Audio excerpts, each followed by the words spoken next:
दर्शकों नमस्कार। डॉक्टर प्रेरणा मल्होत्रा जी हैं हमारे साथ, ह्यूमन राइट के लिए काम करते हैं। तो आइए इनसे जानते हैं कि आज ये क्या लेकर आए हैं आपके लिए। आज की थोड़ी डिटेल बताइए। आज हमने ये बांग्लादेश पर एक रिपोर्ट रिलीज की है। ये ह्यूमन राइट्स की रिपोर्ट है और इसको जो हमने टाइटल दिया है Bangladesh minorities under seize, A wake up call for the international community. ये सचमुच में वेकअप कॉल है। आज भी अगर अंतर्राष्ट्रीय कम्युनिटी, अंतर्राष्ट्रीय समुदाय नहीं जागा, नहीं चेता जो बांग्लादेश में हो रहा है हिंदुओं के साथ या बाकी माइनॉरिटीज के साथ, तो ये फैलते हुए किसी भी और देश तक पहुंच सकता है, क्योंकि ये सोच है, ये विचार है जिससे ये समस्या उत्पन्न होती है। और डॉक्टर मोहम्मद यूनुस जो जब इस देश के इंटरिम गवर्नमेंट बनी और उसके चीफ एडवाइज़र बने, तो लोगों ने उम्मीद की थी कि उनको शांति का पीस का नोबेल प्राइज़ मिल चुका है। तो एक तरह से जब सरकार बनेगी, कैसी भी सरकार हो, अंतरिम सरकार हो या कोई भी सरकार हो, तो ये सारी घटनाएं थमने का नाम लेंगी। लेकिन दुखद बात ये है कि 5 अगस्त से जो घटनाएं घटित होनी आरंभ हुई, वो चाहे मंदिरों पर हमले हों, चाहे हिंदुओं पर हमले हों, चाहे उनके जो है व्यवसाय से उनको नौकरियों से निकालने की बात हो। मतलब आप देखिए कि एक वाइस चांसलर को उसकी नौकरी से हटना पड़ रहा है। आप देखिए कि महिला के घर में घुसकर, मैडम आप जो समस्या अभी बता रही हैं जी, ये सारी समस्या बांग्लादेश की बता रही हैं। जी जी, आप अपने देश के बारे में बता दीजिए थोड़ी सी कि आप पहले कहे यूएन नहीं सुन रहा, यूएसए नहीं सुन रहा। यूएन और यूएसए की समस्या नहीं है। बांग्लादेश छोटा सा देश है और इतनी छोटी देश भारत को धमका रहा है, भारत के लिए गलत कार्य कर रहा है, उल्टा कर रहा है, इसके शत्रु बनने की कोशिश कर रहा है। खतरा भारत को बांग्लादेश से है या बांग्लादेश को भारत से होनी चाहिए थी? क्या कारण है जो भारत को ही खतरा है इतनी छोटी सी देश से? नहीं, भारत को खतरा छोटे से देश से नहीं है, वो जियोपॉलिटिकल खतरे की मैं बात कर रही हूँ। जो एक पूरा एक एरिया होता है 4000 किलोमीटर का, अगर आप पूरा वो जो कहते हैं कि कश्मीर से और ऊपर तक, तो एक पॉइंट मिलते हैं कि जहाँ से कोई खतरा उत्पन्न हो सकता है, वो स्ट्रेटेजिक पॉइंट होते हैं। बांग्लादेश को ऐसा नहीं है कि यहाँ की सरकारें डील नहीं कर सकती हैं।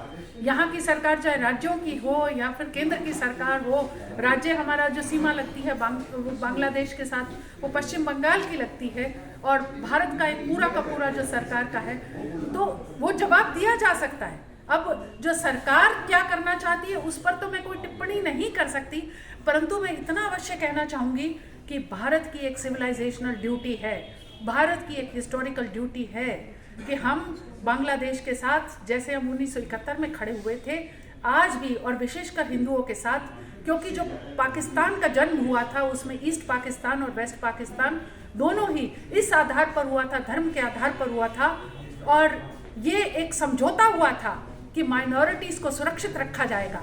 हमने, भारत ने अपनी माइनॉरिटीज को सुरक्षित रखा, जिसके बहुत सारे उदाहरण हैं, डेमोग्राफी है, बहुत सारे हैं। लेकिन वहां पर बांग्लादेश मैम गलत कर रहा है, सारी दुनिया जान रही है। अब आपके देश भारत में मायावती जी ने आरोप लगाई है कि वहाँ अधिकांश लोग दलित समुदाय से हैं और यहाँ की जो सबसे बड़ी पार्टी, आज की स्टेटमेंट बता रहा हूँ, जो सबसे बड़ी और पुरानी पार्टी है कांग्रेस पार्टी, वो संभल चिल्ला रही है पार्लियामेंट में।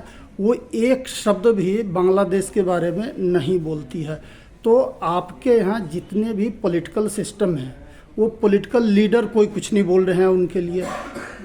रही बात सरकार की, सरकार चाहे तो एक हफ्ते में बांग्लादेश को भारत में मिलाया जा सकता है, सरकार भी कोई कदम नहीं उठा रही है। तो आप सारा दोष यूनिस को क्यों दे रहे हैं? अपने यहाँ के पॉलिटिकल सिस्टम के बारे में क्या कहेंगे? ऐसा है, मैं जो यहाँ पर बात कर रही हूँ, मैं एक ह्यूमन राइट्स डिफेंडर के तौर पर बात कर रही हूँ। मैं कोई किसी भी सरकार की स्पोक्स पर्सन नहीं हूँ, भारत की सरकार हो या कोई भी सरकार हो या शेख हसीना की सरकार हो, क्योंकि हर सरकार के अंदर बांग्लादेश में हिंदुओं पर, माइनॉरिटीज़ पर अत्याचार हुए हैं, कम अधिक हो सकते हैं, लेकिन ये पूरी तरह से सेकुलर रहा हो बांग्लादेश, वो कभी भी ऐसा नहीं था। जो फंडामेंटलिस्ट हैं वो हर समय मौके की तलाश में रहते हैं। वही फंडामेंटलिस्ट जो 1971 में पाकिस्तान के साथ खड़े होते थे और जिनको लगता था कि बांग्लादेश एक अलग देश नहीं बनना चाहिए था, वही लोग आज अनफॉर्चुनेटली सत्ता में आ रहे हैं और उसी तरह की घटनाओं की पुनरावृत्ति देखने को मिल रही है। तो एक पूरे जो रीजन में साउथ ईस्ट एशिया में, साउथ एशिया में, इंडिया ये पैसिफिक रीजन में पूरे के अंदर जो डिस्टरबेंस का माहौल है, इसकी सबको चिंता होनी चाहिए और भारत को भी होनी चाहिए। और क्योंकि एक जियोपॉलिटिकल इशू भी है। एक लास्ट, क्या भारत के तमाम सत्ताधारी और विपक्ष सभी पॉलिटिशियन के व्यवहार से इस मामले में आप कितना संतुष्ट हैं? देखिए, ये जितनी आवाज़ आनी चाहिए नहीं आई।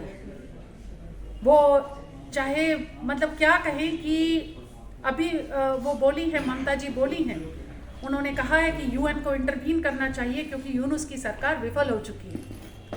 ये देर से बात हो रही है। 4 महीने से सब कुछ चल रहा था, सरकारें चुप बैठी थी। सरकारें तो छोड़िए, संस्थाएं भी, जो बड़ी बड़ी संस्थाएं हैं जो आम तौर पर मानवाधिकार की आवाज़ें उठाती हैं, उन्होंने भी इस पर कुछ नहीं बोला। इसीलिए मेरी यूएन से और इसीलिए मेरी बाकी जो बड़ी ह्यूमन राइट्स ऑर्गेनाइजेशंस हैं उनसे नाराज़गी है और मुझे लगता है कि उन्होंने काफ़ी नहीं किया है। और ये अपोजिशन और सरकार की बात है ही नहीं। मैंने कहा ना कि जब ये सिविलाइजेशनल ड्यूटी है तो वो जो भी सामाजिक और राजनीतिक क्षेत्र में हमारे देश के बड़े लोग हैं उन सब की ड्यूटी बनती है। उसके लिए सरकार या सरकार में ना होना, अपोजिशन में होना वो महत्वपूर्ण नहीं है। और अपनी आवाज़ उठाने का तो हर व्यक्ति को अधिकार है। अपोजिशन को किसने मना कर रखा है, या किसी भी नेता को, किसी भी एक इन्फ्लुएंसर को किसने मना किया हुआ है? लेकिन जब हम स्वयंभू ऐसा करते हैं कि सिलेक्टिव तरीके से शोर मचाते हैं और सिलेक्टिव तरीके से चुप हो जाते हैं, बिल्कुल सही कहा। तो दर्शकों, आपने सुना डॉक्टर प्रेरणा जी ने क्या कहा कि जब पॉलिटिशियन को ज़रूरत होती है तो वो कुछ भी करने को तैयार होते हैं, चिल्लाते हैं, दलित का, ओबीसी का गाथा गाते हैं, संविधान का। लेकिन जब दलित समुदाय के लोग ही आज मारे जा रहे हैं बांग्लादेश में, तो उन नेताओं को इससे कोई लेना देना नहीं है। धन्यवाद।